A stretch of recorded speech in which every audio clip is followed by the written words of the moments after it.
الحمد لله نحمده ونستعينه ونستغفره ونعوذ بالله من شرور أنفسنا ومن سيئات أعمالنا من يهده الله فلا مضل له ومن يضلل فلا هادي له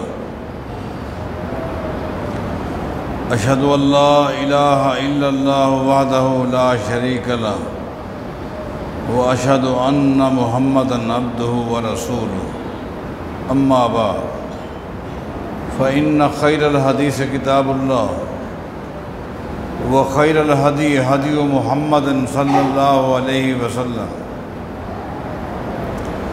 وشر الأمور محدثاتها وكل محدثة بدعة وكل بدعة ضلالة وكل ضلالة في النار أعوذ بالله من الشيطان الرجيم بسم الله الرحمن الرحيم يا أيها الذين آمنوا لا تقدموا بين يدي الله ورسوله واتقوا الله إن الله سميع عليم۔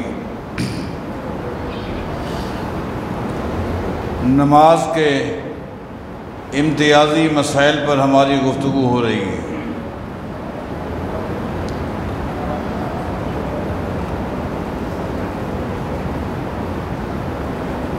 آج صلاۃ الوتر، وطر کی نماز کے متعلق کچھ گفتگو ہوگی انشاءاللہ۔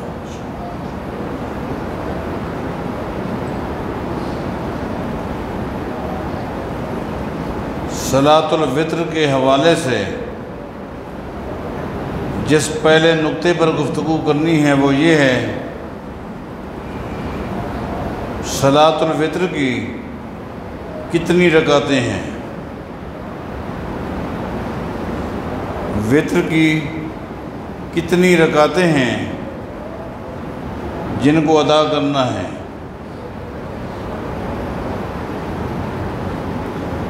ابو داؤد میں، سنن نسائی میں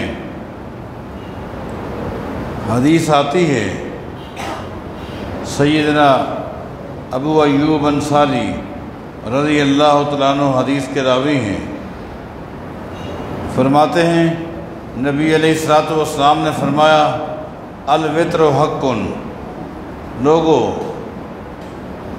وتر کی نماز حق ہے، اس میں کوئی اختیار نہیں ہے، ہر مسلمان نے اس کو ادا کرنا ہے، مرد ہو عورت ہو، چاہے وہ سفر میں ہوں یا حضر میں ہوں، سفر کے اندر بھی اس نماز کو پڑھنا ہے۔ الوتر حق، وتر کی نماز حق ہے۔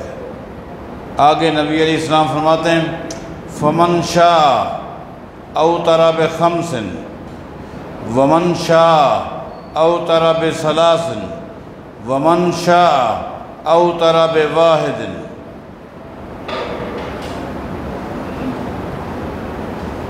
من شاء اوتر بخمس، اگر کوئی 5 رکعت پڑھنا چاہتا ہے تو وہ 5 پڑھ لے، گویا اختیار ہے۔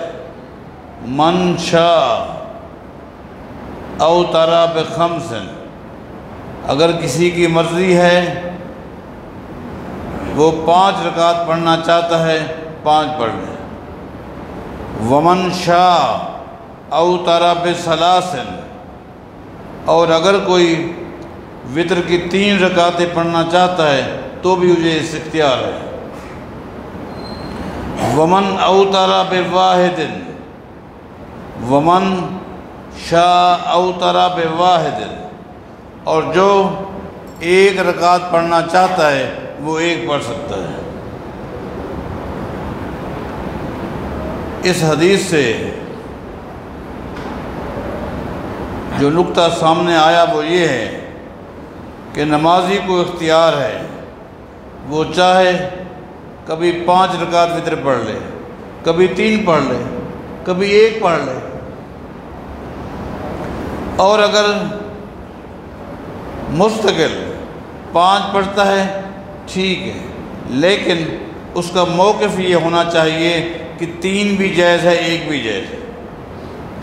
اگر کوئی شخص مستقل بنیادوں پر ہمیشہ 3 رکعت پڑھتا ہے، پڑھ سکتا ہے، لیکن اس کا موقف یہ ہونا چاہیے 5 بھی جائز ہیں 1 بھی جائز ہے۔ اسی طرح اگر کوئی پوری زندگی وطر کی 1 رکعت پڑھتا ہے ٹھیک ہے جائز ہے، لیکن اس کا موقف ہونا چاہیے 5 بھی جائز ہیں اور 3 بھی جائز ہیں۔ اور اگر کوئی شخص ایسا ہے یا کوئی ایسی جماعت ہے، کوئی ایسا فرقہ ہے جس کا موقف ہے کہ 5 رکعت وطر ہے اور وہ 5 ہی پڑھتا ہے وہ شخص، اور 3 کو اور 1 کو غلط سمجھتا ہے، تو اس کا عمل صحیح ہے موقف غلط ہے۔ اور مسلمان وہ ہوتا ہے جس کا موقف بھی صحیح ہوتا ہے عمل بھی صحیح ہوتا ہے، عمل بھی صحیح ہوتا ہے موقف بھی صحیح ہوتا ہے۔ یہ وہ شخص ہے جس کا عمل صحیح ہے موقف صحیح ہے۔ اگر کوئی شخص یہ جماعت مستقل بنیادوں پر وطر کی 3 رکعتیں پڑھتا ہے، یہ پڑھتے ہیں، اور اس کا موقف یہ ہے 3 ہی پڑھنی چاہیے، نہ 5 ہیں نہ 1 ہیں، اس کا عمل صحیح ہے موقف صحیح نہیں ہے۔ میری بات کو سمجھنے کی کوشش کریں۔ اسی طرح اگر کوئی شخص ہے، کوئی جماعت ہے جو مستقل بنیادوں پر وطر کی 1 رکعت پڑھتی ہے، اس کا عمل صحیح ہے، اگر اس کا موقف ہے 3 رکعتیں جائز نہیں ہیں 5 جائز نہیں ہیں، اس کا موقف صحیح نہیں ہے۔ لہٰذا پہلی بات جو مکمل ہو چکی اور وہ یہ ہے کہ ایک نمازی کا موقف ہونا چاہیے کہ 5 رکعت بھی ہے وطر، 3 بھی ہے 1 بھی ہے، پڑھنے والے کو اختیار ہے، وہ جس طرح چاہے وہ پڑھ سکتا ہے، لیکن اس کا موقف ہونا چاہیے یہ تینوں طریقے صحیح، تینوں یعنی عدد جو ہیں یہ جائز ہے۔ دوسرا بڑا اہم ترین مسئلہ ہے وہ یہ ہے، اگر کوئی شخص 5 رکعت وطر پڑھتا ہے تو وہ کس طرح پڑھے گا، اور اگر کوئی شخص 3 رکعت وطر پڑھتا ہے تو وہ کس طرح پڑھے گا۔ 1 رکعت تو خیر 1 ہی ہوئی، تو جی ہاں جو شخص 5 رکعت وطر پڑھے گا تو اس کے لیے نبی علیہ الصلوۃ والسلام کا حکم بھی ہے، آپ کا عمل بھی ہے، جیسا کہ صحیح مسلم میں موجود ہے، لا یجلس فی شیء الا فی آخرہا۔ نبی علیہ الصلوۃ والسلام سے چونکہ 5 رکعت وطر بھی ثابت ہیں، 3 بھی ثابت ہیں، 1 بھی ثابت ہے۔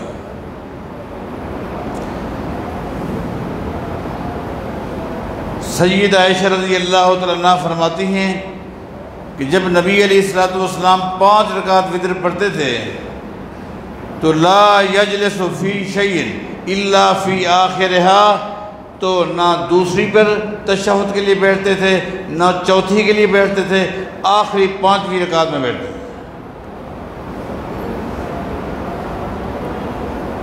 صحیح مسلم کی اس حدیث سے بات واضح ہو گئی کہ اگر کوئی 5 رکعت وطر پڑھے گا تو 5ویں سے پہلے کسی رکعت میں تشہد کے لیے نہیں بیٹھے گا، آخری رکعت 5ویں میں بیٹھے گا، تشہد بھی ہے اور سلام پھیر دے گا۔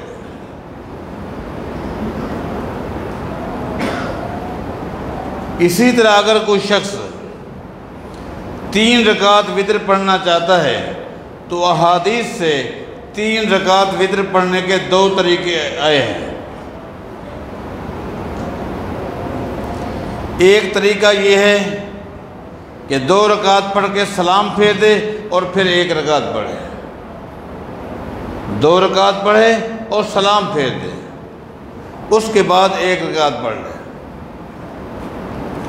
صحیح بخاری کی، صحیح مسلم کی جو بڑی معروف اور مشہور حدیث ہے سید عائشہ رضی اللہ تعالیٰ عنہا سے نبی علیہ الصلوۃ والسلام کی رات کی اس عبادت کے متعلق جب پوچھا گیا کہ آپ کتنی رکعت پڑھتے ہیں،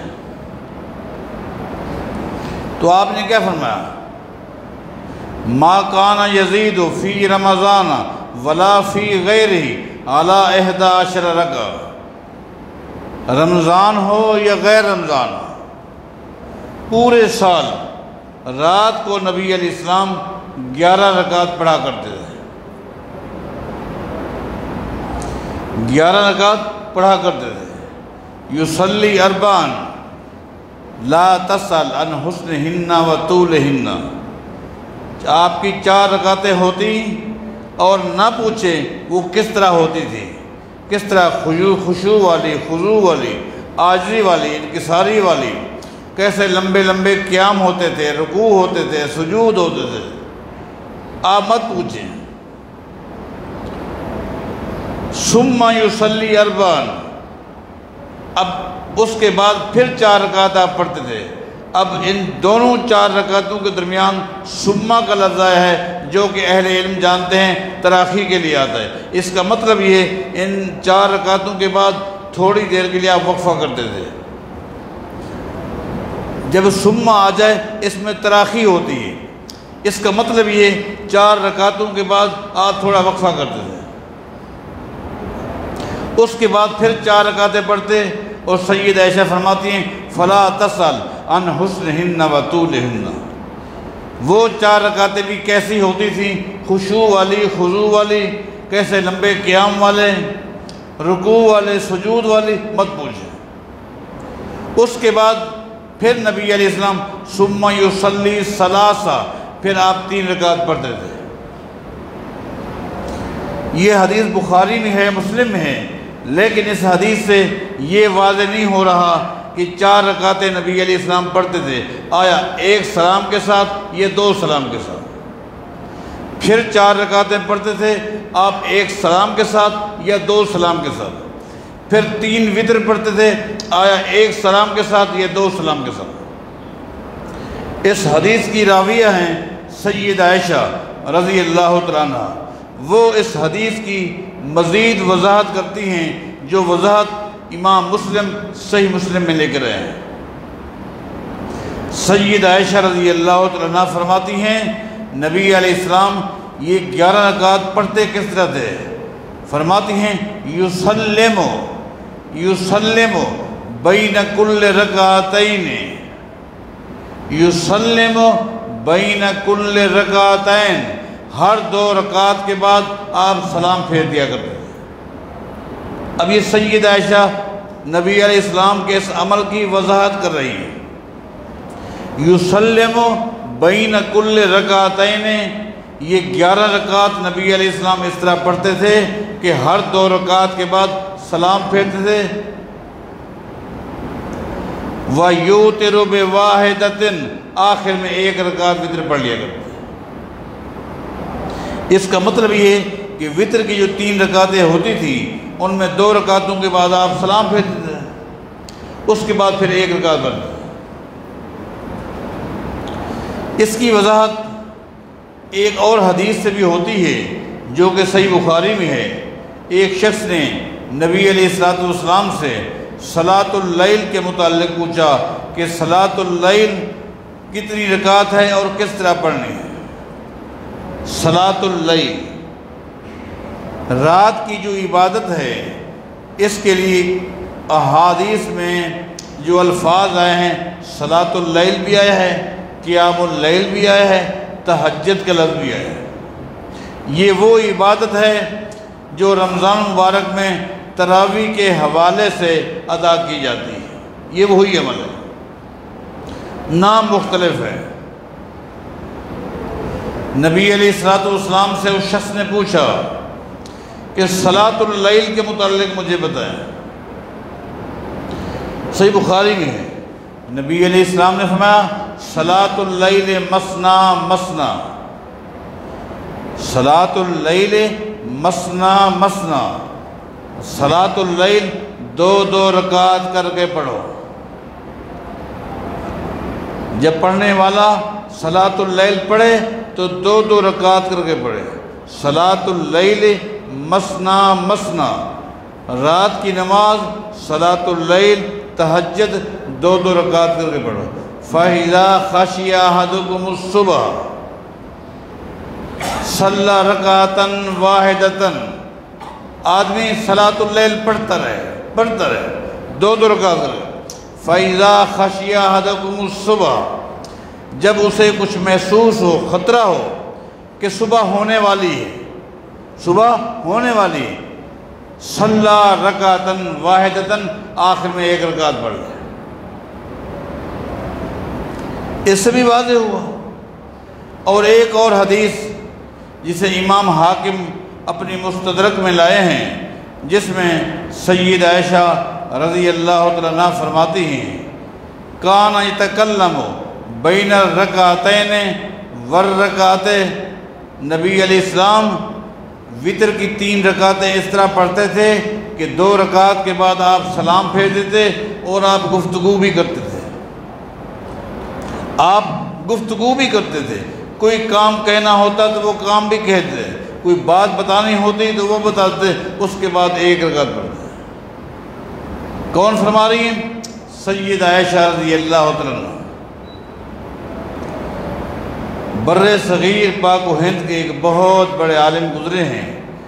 میں ذاتی طور پر اس کے علم کا معترف ہوں کہ واقعی اس بندے کے پاس علم تھا اور واقعی وہ صاحب علم تھا۔ مولانا انور شاہ کشمیری بہت بڑا عالم تھا، بہت بڑا، اس کے علم میں ذرے کے برابر کوئی شک نہیں،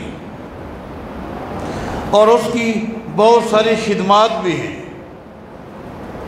آج کل آپ روزانہ ایک قسط پڑھ رہے ہیں، آج امت اخبار میں 28ویں قسط آئی ہے، میں مستقل وہ قسط پڑھ رہا ہوں، مقدمہ بہاولپور کے نام سے۔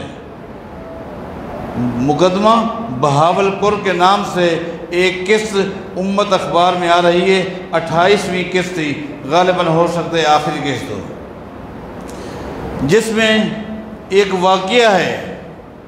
پاکستان بننے سے پہلے جب انگریز کی حکومت تھی تو بہاولپور ریاست کے ایک مسلمان نے اپنی بیٹی کا رشتہ نکاح ایک انسان عبدالرزاق نامی شخص سے کر دیا۔ ان کو پتہ نہیں تھا کہ عبدالرزاق کون ہے۔ نکاح کے ہو جانے کے بعد پتہ چلا کہ وہ بندہ قادیانی ہے۔ خاتون نے بھی کہا میں مر تو سکتی ہوں، قادیانی کے نکاح میں نہیں جا سکتی۔ اس کے باپ نے بھی 2 لفظوں میں کہہ دیا۔ عبدالرزاق نے کہا میرا نکاح ہے، میں اس کو لے کے رہوں گا۔ مقدمہ عدالت میں چلا گیا، انگریز کی حکومت تھی، بر صغیر کے جتنے خاموش قادیانی تھے وہ کھل کر آ گئے دفاع کے لیے، اور پورے بر صغیر کے مسلمان علماء بھی کھل کر آ گئے بات کو واضح کرنے کے لیے کہ قادیانی مرتد ہیں، یہ کافر ہیں، یہ نکاح باطل ہے۔ اس مقدمے میں مولانا انور شاہ کشمیری صاحب کا ایک بہت بڑا کردار ہے، اور آج بھی میں نے دیکھا تو امت اخبار میں انہی کا فوٹو تھا، انہی کے فوٹو سے، انہی کے حوالے سے اخبار والے نے گفتگو کی ہے، بڑی اچھی گفتگو ہے۔ نتیجہ یہ ہے علماء کی محنت، انور شاہ کشمیری کا بھی ایک کردار تھا، اس کی بھی ایک محنت تھی، مسلمان جیت گئے، نکاح فسخ ہو گیا۔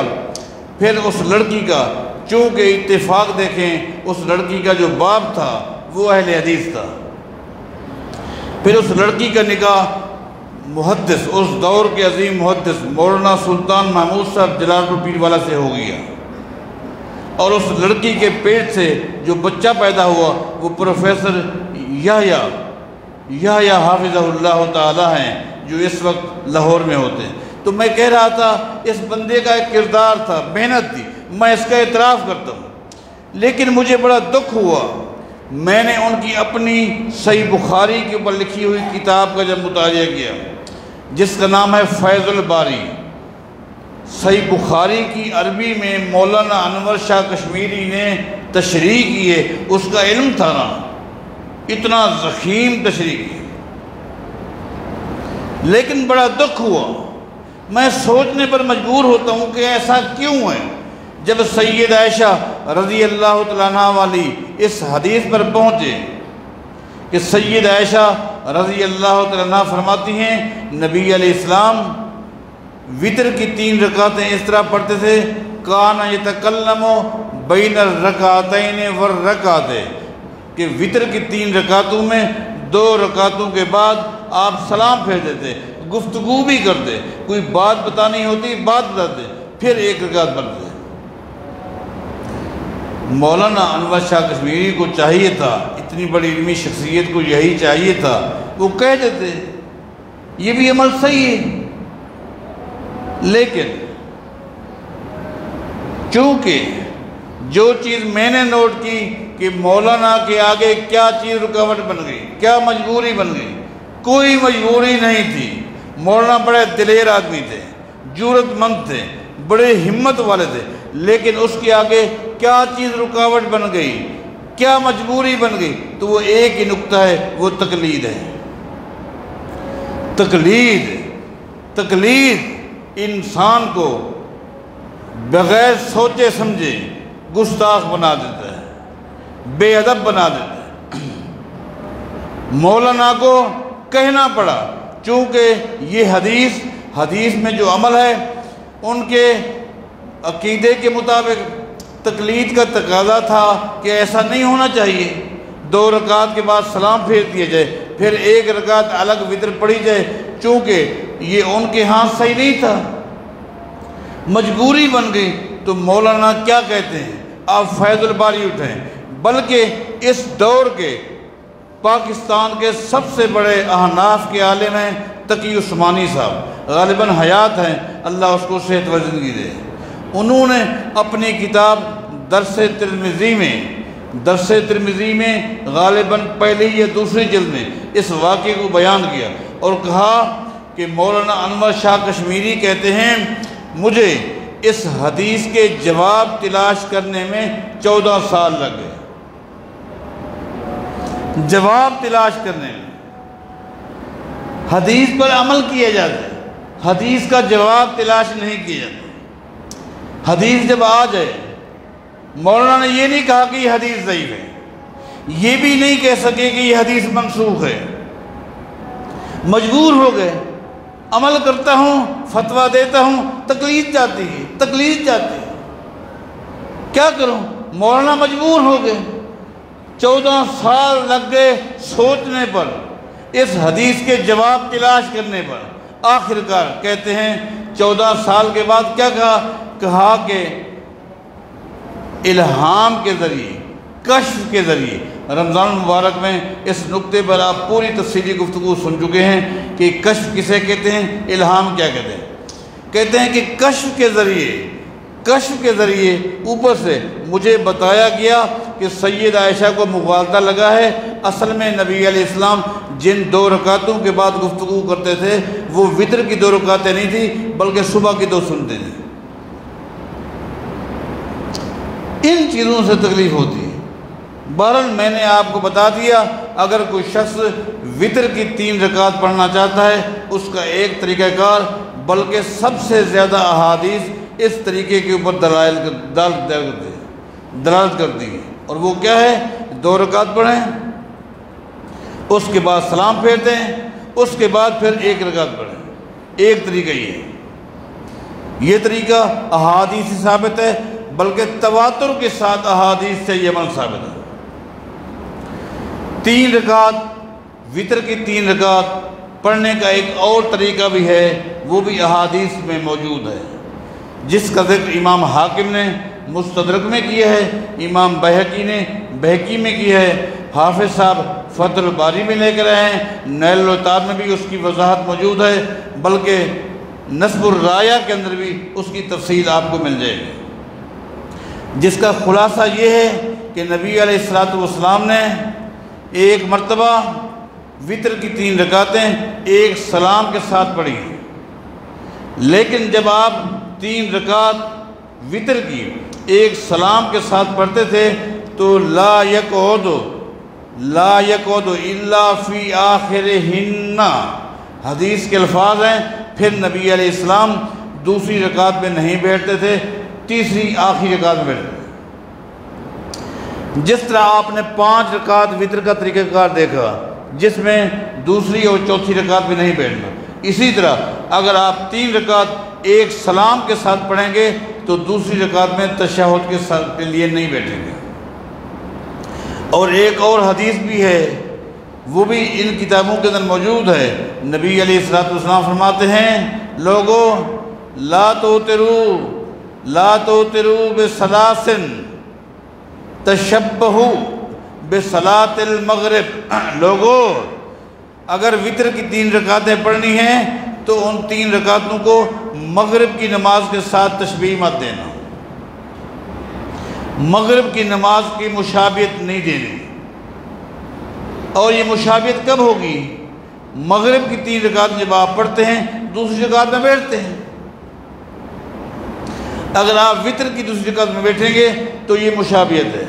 اور نبی علیہ السلام فرماتے ہیں لا تشبہوا، وتر کی نماز کو اگر 3 رکعت ہیں مغرب کے فرضوں کے ساتھ تشبیہ مت دینی ہے، مشابہت مت کرنی ہے۔ اور نبی علیہ السلام نے عملاً بھی بتا دیا کس طرح پڑھنی ہے کہ دوسری رکعت میں تشہد کے لیے نہیں بیٹھنا۔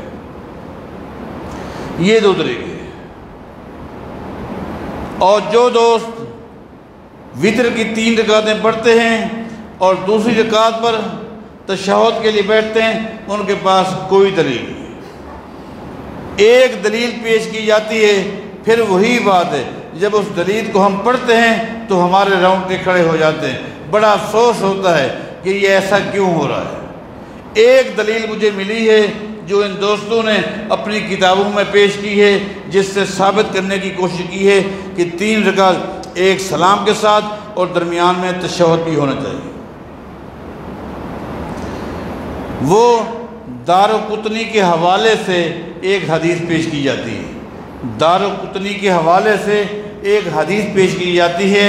کہتے ہیں عبداللہ بن مسعود رضی اللہ تعالیٰ عنہ فرماتے ہیں کہ نبی علیہ الصلوۃ والسلام فرمایا، لوگوں وتر اللیل کا وتر النہار، وتر اللیل کا وتر النہار، کہ نبی علیہ السلام فرماتے ہیں کہ رات کے وتر اس طرح پڑھو جس طرح دن کے وتر پڑھتے ہو۔ دن کے وتر کیا ہیں؟ صلاۃ المغرب۔ کہا نبی علیہ السلام فرماتے ہیں کہ رات کے وتر اس طرح پڑھو جس طرح تم دن کے وتر پڑھتے ہو۔ اس کا مطلب یہ دن کے وتر سے مراد یہاں مغرب کی نماز ہے۔ مغرب کی نماز میں دوسری رکعت میں ہم بیٹھتے ہیں تو وتر میں بھی دوسری رکعت میں بیٹھیں گے تاکہ نبی علیہ السلام کے اس فرمان کے مطابق ہمارا عمل ہو جائے۔ دارقطنی میرے پاس موجود ہے، میں کل لگا رہا تاکہ خود دیکھوں۔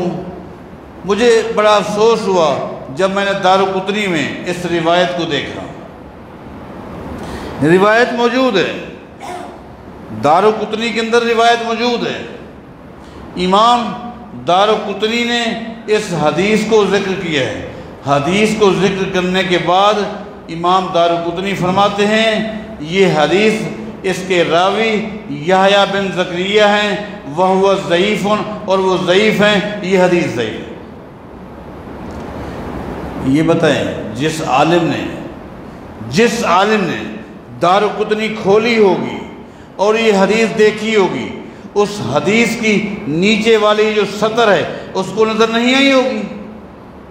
اس پر پردہ کیوں ڈالا گیا؟ تقلید کی وجہ سے۔ کیوں نہ پردہ کیوں ڈالا گیا؟ مسلمانوں یہ کام کرنا چھوڑ دو۔ یہ کام یہودی کرتے تھے، ان کے مزاج، ان کے عقیدے کے خلاف جب آیات ہوتی، یعنی قرآن تورات کے اوراق ہوتے، ان پر پردے ڈال دیتے، ان کو آگے کر دیتے، پیچھے کر دیتے، ان کے عقیدے کے خلاف۔ نبی علیہ السلام کی نبوت کے دلائل ہوتے، پردے ڈال دیتے۔ امام دارقطنی نے اگر اس حدیث کو ذکر کیا ہے، آپ نے کہا یہ الفاظ تو آپ کو نظر آ گئے کہ نبی علیہ السلام فرماتے ہیں رات کے وتر ایسے ہو پڑھو جس طرح دن کے وتر ہوتے۔ اس کا مطلب یہ تشہد دوسری رکعت پہ ہونا چاہیے۔ تو نیچے والی لائن آپ سمجھ نہیں آئی؟ امام دارقطنی کہتے ہیں یہ حدیث ضعیف ہے، اس کا بھی حوالہ دے دیتے نا، اس لائن کو بھی تو بیان کر دیتے، بیان کرتے ہیں عقیدہ برباد ہوتا ہے۔ میرے دوستو، میرے بھائیوں، ایسا کام نہیں ہونا چاہیے۔ بہرحال کچھ اور بھی وطر کے حوالے سے مباحث تھے، لیکن وقت پورا ہو چکا۔ بات یہاں تک پہنچی کہ ایک تو یہ ہے کہ وطر کی نماز 5 رکعت بھی ہے، 3 بھی ہے، 1 بھی ہے، پڑھنے کا طریقہ بھی دلائل کے ساتھ، حوالہ جات کے ساتھ آپ کو پیش کرتی ہیں۔ اللہ تعالی ہم سب کو قرآن و سنت کے مطابق عمل کرنے کی توفیق عطا فرمائے۔